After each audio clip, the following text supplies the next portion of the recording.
यांनी आयोजित पत्रकार परिषदेत केले आहे।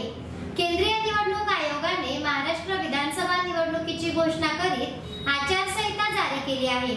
धुळे जिल्हाधिकारी जितेंद्र वापळकर यांनीही आयोजित पत्रकार परिषदेतील धुळे जिल्हाभरातील विविध विधानसभा क्षेत्रातील मतदारांची संख्या जाहीर करीत विधानसभा निवडणूक जाहीर झाली असून आदर्श आचारसंहिता लागू करण्यात आले आहे।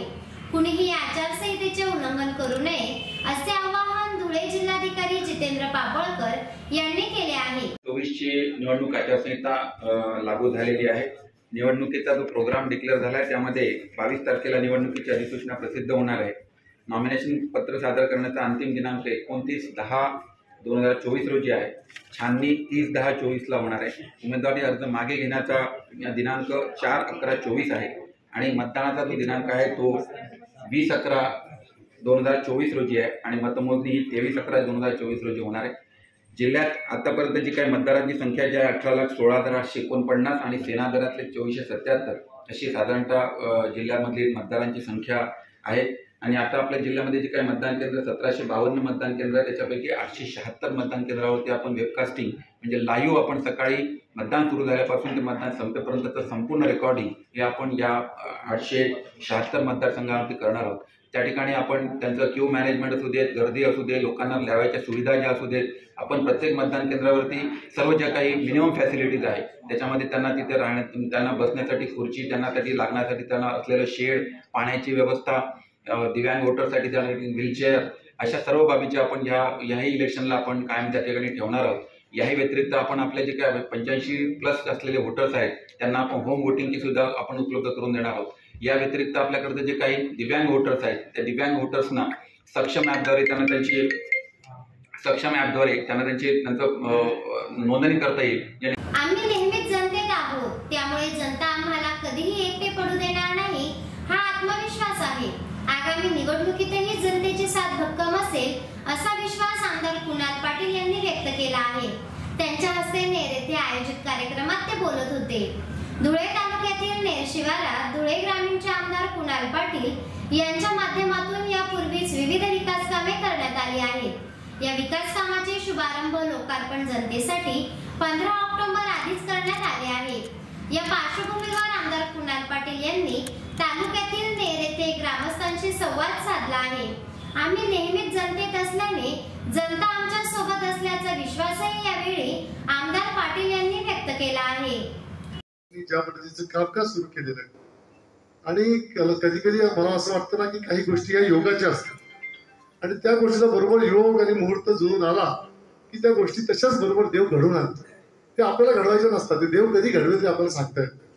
आता मी मांडवला येणं काय, मांडवचा कार्यक्रम घेणं काय आणि आज सकाळीच प्रेस कॉन्फरन्स जाहीर होणं काय 3:30 वाजता, हा कार्यक्रम थोडासा पुढेचा कार्यक्रम मागे करणं काय आणि ज्यावेळी इथे आपण बसलेले असताना त्या ठिकाणी मोबाईलवरती आम्हाला तारीख आली की 20 तारखेला मतदान होईल आणि 30-23 तारखेला विधानसभेचा निकाल घोषित होईल आणि हे वाचत असताना मागे पांडुरंगाची आमच्यावरती छाया असतं काय हे मला असं वाटतं की फार मोठं भाग्याचं लक्षण असतं आणि हे खऱ्या अर्थाने हे जे सगळं जुळून आलं हे जुळून येण्यामध्ये खऱ्या अर्थाने मला असं वाटतं योग असतात। आणि आज या पांडुरंगाच्या या सुंदर अशा सभागृहामध्ये जे सभागृह सुद्धा मागच्या पंचवार्षिक मधल्या आमदार निधीमध्येच तयार करून दिलेलं आहे, त्या पंचवार्षिक त्या आमदार त्या सभागृहामध्ये बसून पांडुरंगाच्या या मंदिरामध्ये आज हे सर्व योग जुळून आलाय। मला असं वाटतं की आप्पा तुम्ही ते सांगितलं ते तसंच तसं होणार आहे। यावेळी आपण विधानसभा मागच्या दोन्ही पंचवार्षिक पेक्षा जास्त मतांनी निवडून येणार आहोत असं मला आता या ठिकाणी वाटायला लागतं। खूप चांगली कामं आज आपण संपूर्ण तालुक्याभरामध्ये आम्ही गेल्या महिन्याभरापासून उद्घाटन आणि भूमिपूजनाचा कार्यक्रम लावलेला आहे।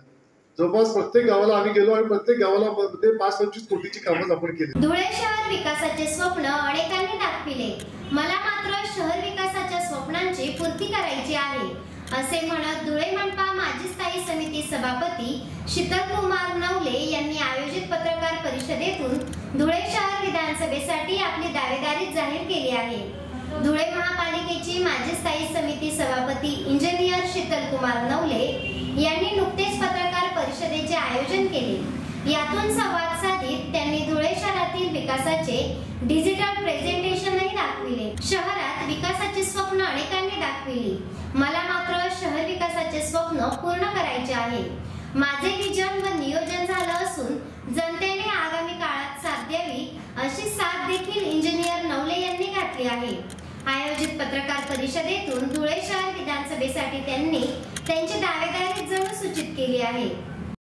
160 का 170 ग्रामपंचायती आहे, त्या देखील आपल्या बस स्टँडशी कनेक्ट आहेत। त्यांना एक खरेदीसाठी व्यापारासाठी देखील सोयीचं एक व्यापारी संकुल होईल, अशा प्रकारचा एक आगळा वेगळा आणि टू द स्केल एक ब्लूप्रिंट आम्ही तयार केली आहे। आणि मी स्वतः इंजिनियर असल्याने जे होऊ शकतं तेच कागदावर मांडले, त्याचं देखील सादरीकरण मी आपल्या समोर करतो। चेहरा आणि शरीरावरील अनावश्यक केस, मुरूम, गोंधन तसंच चेहऱ्यावरील पुटपुळ्या, चेहऱ्यावरील व्रण, डाग, मोस, वांग या आणि यासारख्या अन्य व्याधींपासून आपण त्रासला आहात का? मग एवढी चिंता करताय कशाला? कारण लेसर मशीनद्वारे उपचार पद्धती आता आपल्या धुळे शहरातच उपलब्ध झाली आहे। गोंधन काढण्यासाठी अत्याधुनिक क्यूसिस लेसर मशीन, आपल्या चेहऱ्यावरील तसेच त्वचेवरील विविध समस्यांच्या निवारणासाठी धुळे जिल्ह्यातील प्रख्यात त्वचारोग तज्ञ डॉक्टर भूषण चौधरी यांचं चौधरी त्वचारोग क्लिनिक, गली नंबर 4, पाट बाजार, धुळे। फोन 235 570। महाराष्ट्रात स्थगिती सरकार गेल्यापासून गेल्या 2 ते 2.5 वर्षात आमच्या सरकारने केलेली गतीने प्रगती केली आहे, म्हणून जनता महायुतीच्या पाठीशी असल्याचा आत्मविश्वास श्री देवेंद्र फडणवीस यांनी व्यक्त केला आहे। मुख्यमंत्री श्री एकनाथ शिंदे यांच्या नेतृत्वात आमच्या महायुती सरकारने विविध जनहिताच्या योजना आणल्या आहेत। प्रामुख्याने शेतकऱ्यांसाठी स्वतंत्र वीज कंपनी स्थापन केली। या कंपनीच्या माध्यमातून आम्ही 14,000 किलोवॅट सौर ऊर्जेचे काम सुरू केले आहे। 15 ते 18 महिन्यात ते काम पूर्ण झाल्यानंतर 365 दिवस शेतकऱ्यांना त्यांच्या पिकांसाठी दिवसातून 12 तास वीज देऊ। या योजनेतून सरकारचे 15,000 कोटी रुपये वाचणार असून शेतकऱ्यांना मोफत वीज देणार आहे। मागेल त्याला सौर पंप देऊ, पुढील 25 वर्षांसाठी त्यांचं वीज बिल माफ होणार आहे। आमच्या सरकारने सिंचन क्षेत्रातही अभूतपूर्व काम केले आहे। आमच्या सरकारने 145 सुधारित सिंचन प्रकल्पांना मंजुरी दिली आहे। 22 लाख हेक्टर जमीन सिंचनाखाली आणली जाईल। यापैकी सर्व प्रकल्प आम्ही दुष्काळी भागात सुरू केले आहेत। आम्ही वैनगंगा, नळगंगा, पैनगंगा नदी जोड प्रकल्प, 90,000 कोटी रुपयांचे नार पार गिरणा नदी जोड प्रकल्प सुरू केले आहेत। समाजात असा एकही घटक शिल्लक नाही ज्याला आमच्या सरकारने मदत केली नाही। आम्ही सर्व समाजासाठी महामंडळे तयार केली आहेत। आमच्या सरकारने अण्णासाहेब पाटील महामंडळाच्या वतीने 1 लाख मराठ्यांना उद्योजक बनवले आहे। आमच्या सरकारने पायाभूत सुविधांची कामं केली। वाढवण बंदरामुळे राज्याची आणि देशाच्या अर्थव्यवस्थेला गती मिळेल, इतर योजना आम्ही आमच्या जाहीरनाम्यात आणू। एकीकडे विरोधक या योजनेवर भाष्य करतात आणि दुसरीकडे नव्या योजना आणण्याचे आश्वासन देतात। यावरून विरोधकांचा पर्दाफाश झाल्याचे दिसून येतं। महाविकास आघाडी सरकारने ज्यांचे गृहमंत्री तुरुंगात गेले ते आम्हाला कायदा आणि सुव्यवस्थेबाबत विचारतात। त्यांच्या सरकारमध्ये कॅश फॉर ट्रान्सफर घोटाळा झाला होता। सीबीआय त्यांची चौकशी करत आहे। कोरोनाच्या काळात आरोपींना वाहने देण्यात आली होती। आम्ही महिलांना सुरक्षा देणार। महाराष्ट्र नंबर 1 असूनही विरोधक गुजरातला नंबर 1 मानतात। विरोधक गुजरातचे ब्रँड अँबॅसेडर आहेत। विरोधक फक्त फेक नॅरेटिव्ह तयार करतात।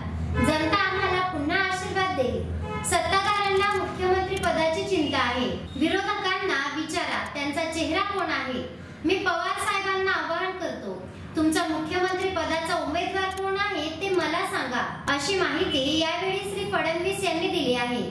त्या कार्यकाळात सर्व प्रकल्पांना टाळे ठोकले।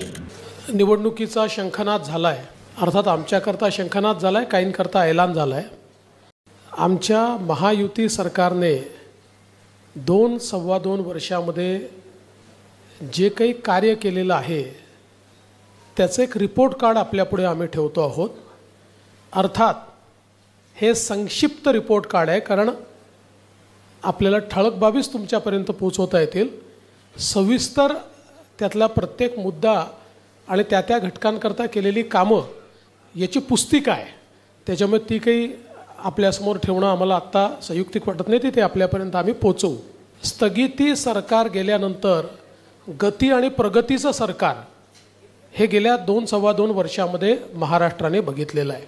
धुळे शहरातील न्यू सिटी हायस्कूल येथे वाचन प्रेरणा दिन व स्वनिर्मित आकाश कंदील कार्यशाळा संपन्न झाले.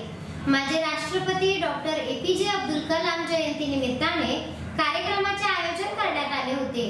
धुळे एज्युकेशन सोसायटीचे Kisanrao Sonuji Karankal new city high school Dhule येथे 15 ऑक्टोबर माजी राष्ट्रपती डॉक्टर APJ अब्दुल कलाम यांच्या जयंतीनिमित्त वाचन प्रेरणा दिवस साजरा करण्यात आला. या कार्यक्रमास धुळे एज्युकेशन सोसायटीचे अध्यक्ष श्री युवराज करंकाळ, श्री विनोदजी पालेशा, न्यू सिटी हायस्कूलचे मुख्याध्यापक श्री VN हलकारे सर, उपमुख्याध्यापिका सौ JJ जोशी मॅडम आणि पर्यवेक्षिका श्रीमती SD कुलकर्णी मॅडम व इतर शिक्षक कर्मचारी आंतरवासिता द्वितीय वर्ष प्रशिक्षणार्थी उपस्थित होते. श्री युवराज करंकाळ यांनी अध्यक्षीय समारोप केला. त्यामध्ये त्यांनी थोर वैज्ञानिक डॉक्टर APJ अब्दुल कलाम यांच्या कार्याबद्दल आणि देशातील विज्ञान आणि तंत्रज्ञान युगातील योगदान व युवकांसाठी कसे प्रेरणास्थान आहे ते स्पष्ट केले. डॉक्टर APJ अब्दुल कलाम यांचा जन्मदिन वाचन प्रेरणा दिन म्हणून साजरा करण्यामागील संकल्पना विद्यार्थ्यांना विशद केली. त्यानंतर व्यासपीठावर उपस्थित मान्यवरांच्या शुभ हस्ते विद्यार्थ्यांना प्रेरणादायी व्यक्तींचे व गोष्टींचे पुस्तक वाटप करण्यात आले. यावेळी दिवाळी सणाच्या पार्श्वभूमीवर प्रसंगी शेकडो विद्यार्थ्यांनी स्वनिर्मित आकाश कंदील प्रदर्शनाचे उद्घाटन अध्यक्ष व उपाध्यक्ष यांच्या हस्ते करण्यात आले. शाळेतील कला मंडळामार्फत विद्यार्थ्यांसाठी स्वनिर्मित आकाश कंदील कार्यशाळा घेण्यात आली व या कार्यशाळेत तयार केलेल्या आकाश कंदील प्रदर्शनाचे उद्घाटन संस्थेचे अध्यक्ष श्री युवराज आबा करंकाळ व संस्थेचे उपाध्यक्ष विनोद शेठ पालेशा यांच्या शुभ हस्ते करण्यात आले. स्वयंनिर्मित आकाश कंदील कार्यशाळा घेण्यात आली. स्वनिर्मित ती सुंदर आकाश कंदील स्पर्धेतील विजेत्यांची यादी वाचन नितीन ठाकूर यांनी केले व प्रमुख पाहुण्यांच्या शुभ हस्ते विद्यार्थ्यांना पारितोषिक देऊन प्रोत्साहित करण्यात आले.